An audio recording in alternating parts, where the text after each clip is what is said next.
Welcome back to From the Pages of WWF Magazine, the June 1987 issue.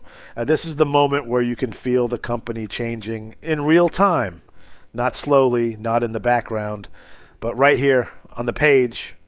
WrestleMania III has just happened, the biggest show they've ever done, and now everything that follows carries that weight. The magazine even tells you this is a new beginning. It's now monthly, it's bigger, it's packed with more content.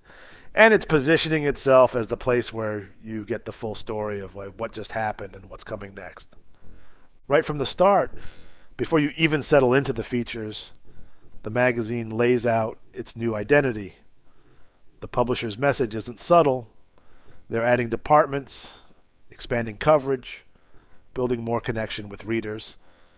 Fan forum is introduced so fans can not only send letters, but find each other through shared favorites.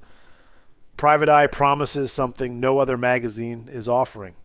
A look at wrestlers outside the ring, not as characters, but as people moving through real places. Newsbreakers is held until the last possible second, so it feels current when it hits your hands. Even something like the crossword puzzle is part of that push, turning the magazine into something you spend time with, not just flip through. And while all of that's happening, the WWF is also selling the experience hard.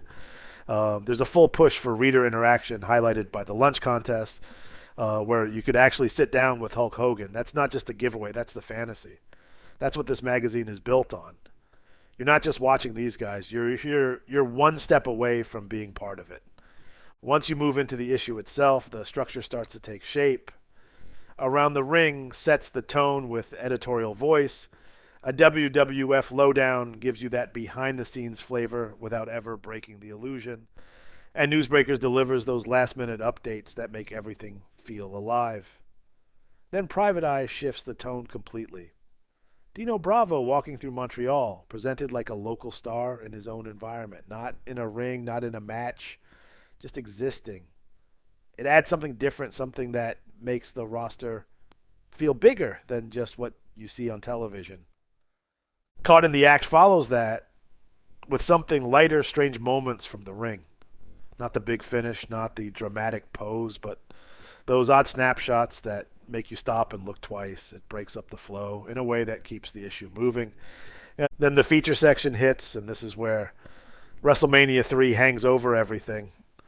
The Ringside Report isn't written like a recap, it's written like history. The scale of it, the crowd, the importance, all of it comes through in the way it's presented. You're not being told what happened. You're being reminded why it mattered. And this is the event that changed everything. And the magazine treats it that way. It's not the end of a story, it's the beginning of whatever comes next. And right alongside that is one of the most interesting pieces in the entire issue, the interview with the Wizard. This is framed as his final statement before disappearing, and it leans completely into that mysterious tone. He talks about timing, about destiny, about stepping away because his role is complete. But the real focus is what he leaves behind. He hands control over to Mr. Fuji, and the way it's described, Fuji isn't just another manager. He's someone who understands strategy, discipline, something deeper than what others bring. It's not grounded. It's not meant to be. It's theatrical, almost otherworldly, and it builds Fuji up as something more than just a replacement. From there, the magazine shifts into character building, and this is where you really see how the WWF wants its audience to think about its roster. Outback. Jack is introduced not as a wrestler first, but as a presence, a rugged figure from the wilderness, someone shaped by environment, by survival, by toughness. The article leans into that identity, building him up as something distinct, something different from everyone else. This is how new stars are created in this era, not through rankings or records, but through story and image.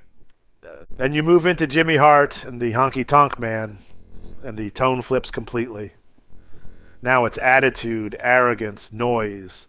The sour note idea runs through the piece, presenting them as disruptive, annoying, but effective. It's not about whether you like them, it's about whether you react to them, and the magazine makes it clear that reaction is the point. The lunch with your favorite wrestler feature brings it back to the fans, and this time, it's Billy Jack Haynes. This is where the magazine bridges the gap between reader and wrestler.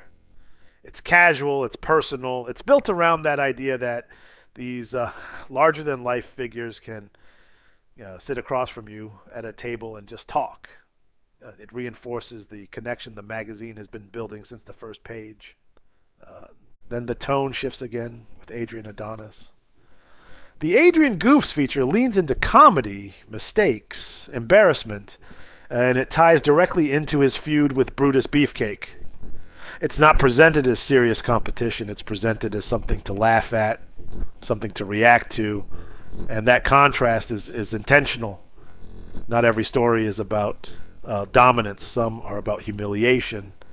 And then you get the payoff in terms of pure strength with the Battle of the Titans feature. Hercules winning a 20-man battle royal isn't just a result, it's a statement. The article frames it as dominance, as proof, as something that elevates him beyond the pack. In a roster full of personalities, this is one of the clearest examples of the magazine saying, this is a force you need to pay attention to. As the issue moves into the back half, the structure keeps it grounded.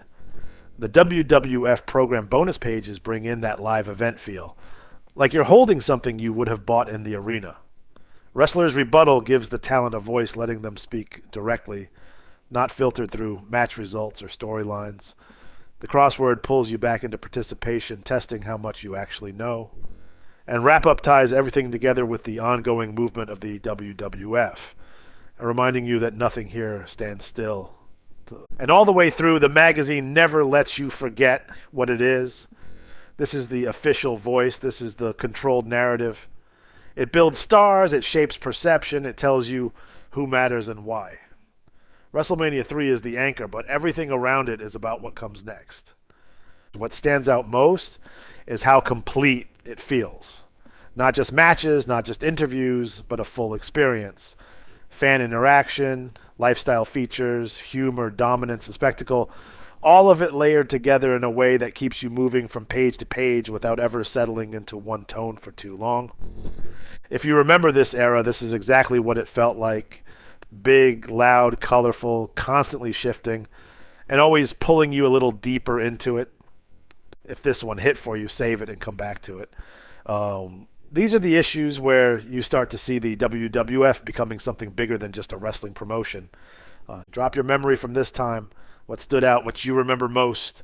See you next time. Farewell from the Empire State.